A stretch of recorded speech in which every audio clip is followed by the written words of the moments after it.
안녕하세요. 저는 얼마 전 이혼한 30대 여성입니다.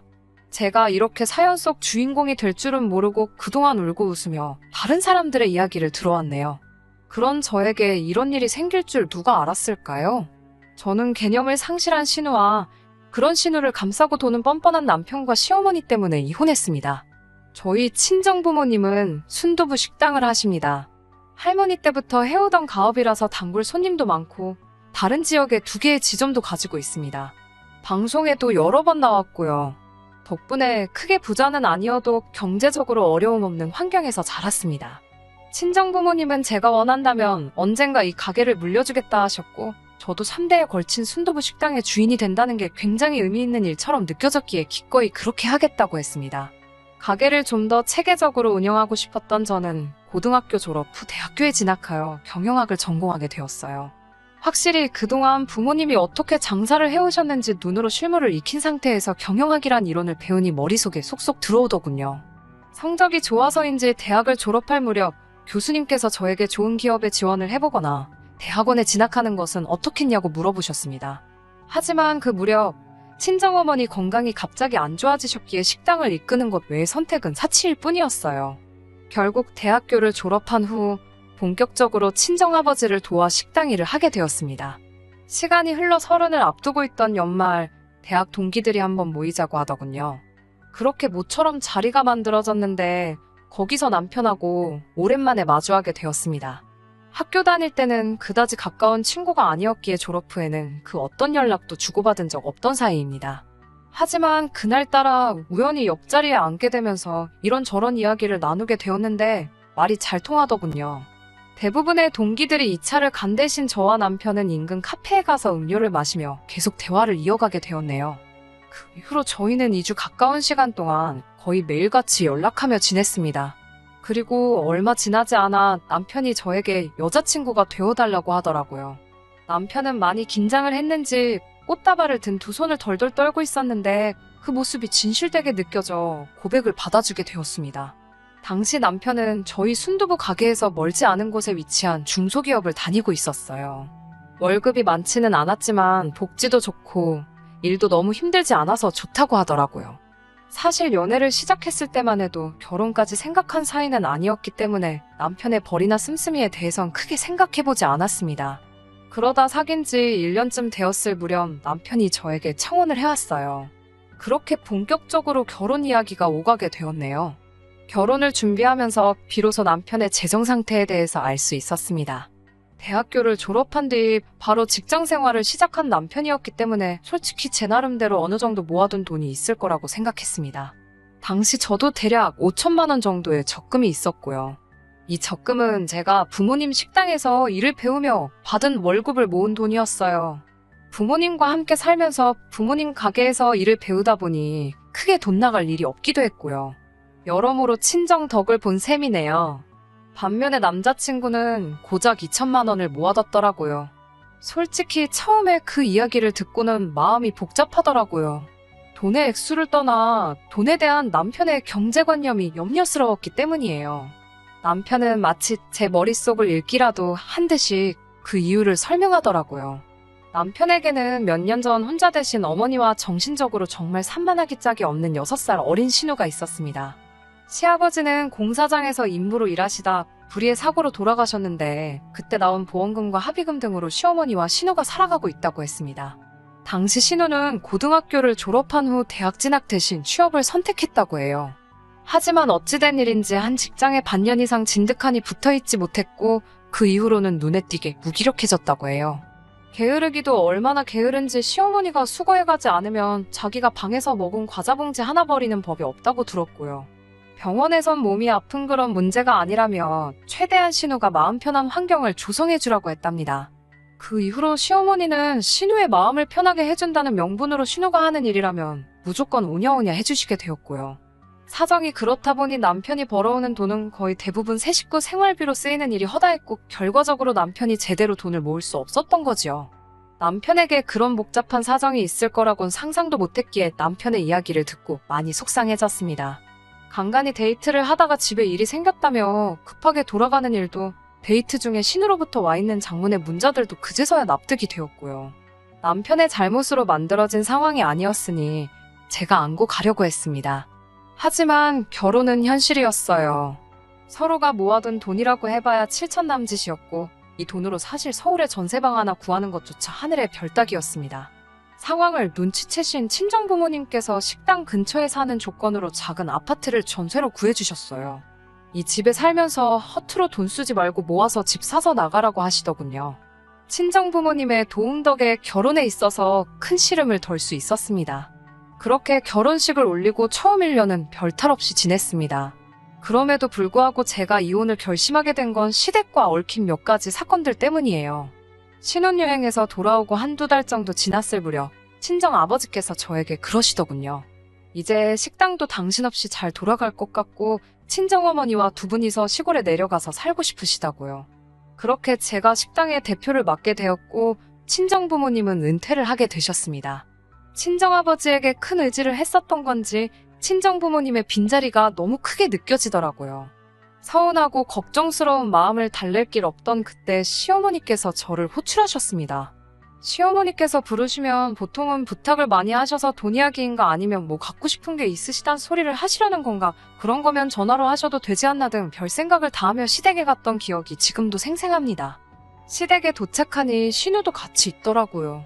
시어머니는 전에 없이 다정하고 인자하신 표정을 하신 뒤 양손으로 제 손을 잡으시곤 식당은 어떤지 물어보셨습니다. 제 친정부모님 소식을 듣고 제가 안쓰러워서 그러시는가 보다 싶어서 순간 정말 감동받았습니다. 하지만 사람 이야기는 역시 끝까지 들어봐야 아는 거더라고요. 사업이라는 게 아무래도 혼자서 하려면 어렵지 않겠냐며 그래서 다들 가족을 찾는 거라고 운을 띄우셨습니다. 남편은 진작에 식당 일엔 관심이 없다 했었고 시어머니도 그 사실을 잘 알고 계셨기에 왜 이런 말씀을 하시나, 혹시 당신이 하고 싶으신가 그런 생각이 들더라고요. 그런데 갑자기 시어머니께 신우를 보며 저에게 어떠냐고 물으셨습니다. 제가 떨떠름한 표정으로 아가씨를요? 하고 되묻자 친자매처럼 서로 의지하고 일하면 보기도 좋고 또 식당에 젊은 여자 둘이 있으니 남자 손님들도 더 많이 오지 않겠냐는 거예요. 시어머니의 황당한 발상에 어이가 없어서 저희가 무슨 술집도 아니고 그런 건 별 상관이 없다고 돌려서 말씀드렸습니다. 아가씨는 식당에서 아르바이트도 해본 적이 없는 걸로 아는데 갑자기 저랑 식당을 운영하라는 것도 좀 말이 안 되는 것 같다고 솔직히 털어놓았고요. 그러자 시어머니는 한층 냉랭해진 목소리로 내가 아르바이트를 안 해봤다고 해서 못한다는 보장이 있냐고 왜 시켜보지도 않고 애 앞에서 안 된다 소리를 하냐며 언짢은 기색을 내보이셨습니다. 저는 계속 안 된다 버티고 시어머니는 치사하다 어쩌다 너는 내 딸은 네 가족이라고 생각을 안 하나 보다 등 별 억지스런 소리만 늘어놓으시고 결국 서로 별 소득 없이 저는 집에 돌아왔습니다. 남편에게 이야기를 하니 남편은 부탁조로 이번 한 번만 져주듯이 받아주면 안 되겠냐고 묻더라고요. 제가 식당 일에 얼마나 진심이고 열심히 해왔는지 알만한 사람이 그렇게 나오니 누구 하나 내 편이 없다 싶었습니다. 남편은 신우가 처음부터 저런 성격이었던 건 아니라며 아는 사람 그러니까 저와 함께 일하면 저런 증세가 나아질 수도 있을지 모른다고 기회를 주라고 하더군요. 남편에게 짜증이 나긴 했지만 미운 사람 떡 하나 더 주는 심정으로 한 달만 시켜보겠다고 했습니다. 운영은 가당치는 않고 일단 나와서 서빙이라도 해보라고요. 남편은 서빙이란 말에 약간 실망한 눈치긴 했지만 그래도 알겠다고 고맙다고 하더군요. 그런 일이 있고 이틀 뒤부터 신우가 제 식당으로 출근을 하기 시작했습니다. 분명히 서빙이라고 말을 했는데 신우가 떡하니 카운터에 자리를 잡더라고요. 거긴 제 자리고 신우는 앞치마 입고 테이블부터 닦으라고 하니까 또 군소리 없이 하긴 하더군요. 근데 행동이 어찌나 느린지 테이블 하나 닦는데 10분은 걸리는 눈치였습니다. 꼼꼼한 게 아니라 말 그대로 느릿느릿 속 터져 죽겠더라고요. 특히 테이블 위에 휴지라도 하나 있으면 그 휴지를 버리는 게 아니라 휴지만 이리저리 밀어대면서 테이블을 닦고 휴지는 그 자리에 그대로 두는 거예요. 아가씨, 쓰레기는 버려가면서 하려니까 나중에 누가 쓸지도 모른다는데 어이가 없어서 실소가 다 나왔습니다. 하지만 이런 것 때문에 제가 화가 난 건 아닙니다. 정말 화가 난 건 신우가 출근하고 2주일 정도 지나서 알게 된 사실 때문입니다. 사실 이런 일을 예상하고 제가 식당 내부를 녹화한 영상을 돌려본 건 아니에요. 가게 서비스 관리 차원에서 임의로 며칠을 골라 직원들의 일하는 모습이나 이런저런 것들을 확인하는 건 저와 아버지의 오래된 일과 중 하나거든요. 그리고 그 덕분에 충격적인 사실을 알게 되었습니다. 제가 점심을 먹으러 가거나 잠깐 볼 일이 있을 때 카운터를 비우는 경우가 있어요. 그러면 손님들은 카운터 앞에 있는 금고 같은 곳에 돈을 직접 넣고 가십니다. 카드 결제는 직원 누구나 도와드릴 수 있고요. 그런데 신우가 손님들에게 현금을 직접 받아서 주머니에 넣는 장면이 몇 번 보이더라고요. 설마 싶은 마음으로 끝까지 신우만 주시하며 영상을 두세 차례 돌려봤지만 그 돈을 신우가 금고에 넣는 장면은 보이지 않았습니다. 당연히 저에게 주지도 않았고요. 황당하고 어이가 없더군요. 고민 끝에 이 영상을 남편에게 보여주었습니다. 남편도 황당하고 창피한지 저에게 미안하다고 하더라고요. 당장 아가씨 머리를 다 밀어버리겠다며 분노를 하기도 했고요. 저는 시어머니께 이 일을 알려야 할 것 같다고 했고 남편도 그러는 편이 좋겠다 하여 시댁을 찾아갔습니다. 그날은 식당이 문을 닫는 날이었기 때문에 신우도 집에 있었습니다. 신우가 저에게 무슨 일로 왔냐고 묻는데 순간 신우에게 먼저 어찌된 일인지 자초지종을 물어보는 게 먼저겠다는 생각이 들더라고요. 신우 방에 들어가 영상을 보여주었습니다. 그러자 신우는 당황한 듯한 목소리로 저에게 언니가 월급을 안 줘서 그랬다는 겁니다. 제가 한 달도 일을 안 했는데 무슨 월급을 말하는 거냐니까 저도 금고에서 돈을 가져가지 않냐는 거예요. 저는 그 식당 주인이기도 하고 제가 금고에서 돈을 꺼낸 이유는 식재료 결제 대금이었거든요. 어처구니가 없어서 주인인 저랑 아가씨랑 갔냐고 물었습니다. 아가씨가 하는 말은 점점 더 기가 차더라고요. 자기는 공동운영자라고 듣고 일을 하게 된 거라며 말도 안 되는 억지를 부렸습니다. 결국 시어머니께 영상을 보여드리며 저는 신우를 저희 가게 아르바이트생 정도로 생각하고 있다고 말씀드렸습니다. 사회생활 경험이 필요한 것 같아 기꺼이 기회를 주었을 뿐이라고요. 하지만 이런 식으로 저와 이야기도 없이 손님 돈을 받아 챙겼다는 사실을 안 이상 저희 가게에 나오게 할 수는 없다고도 이야기했습니다. 그러자 시어머니는 신우에게 왜 그랬냐며 한마디 하시고는 저에게 공동운영자인 줄 알고 그랬다 하니 이번 한 번만 넘어가 달라고 하셨습니다. 그러면서 저에게 월급은 얼마나 생각하고 있었냐고 물으시길래 아까도 말씀드렸다시피 아르바이트생 그 이상도 이하도 아니고 하루에 보통 4시간 정도만 나오신다 했으니 100만 원 정도 생각하고 있다고 말했습니다. 그러자 신우가 한 달에 100만 원이냐며 말도 안 된다고 자긴 그럼 안 하겠답니다. 안 한다는 사람 사정에서 일하라 할 생각도 없었기에 그럼 하지 마시라고 하니까 시어머니께서 저더러 너무 인색하다며 제 친동생이어도 그러겠냐고 따지시더군요.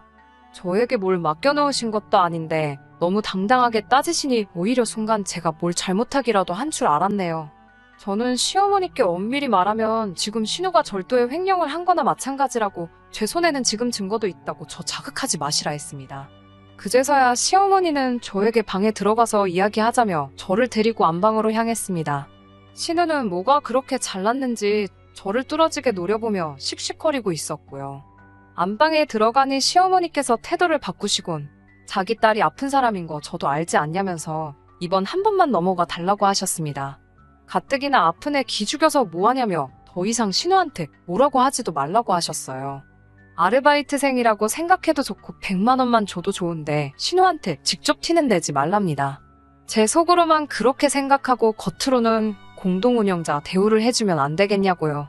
모처럼 신우가 식당 나가는데 분소리 안 내고 다니고 있었는데 다시 안 나간다고 하면 시어머니도 다시 예전처럼 하루 종일 신우랑 붙어 있어야 된다며 한 번만 이해해달라고 통사정을 하셨습니다.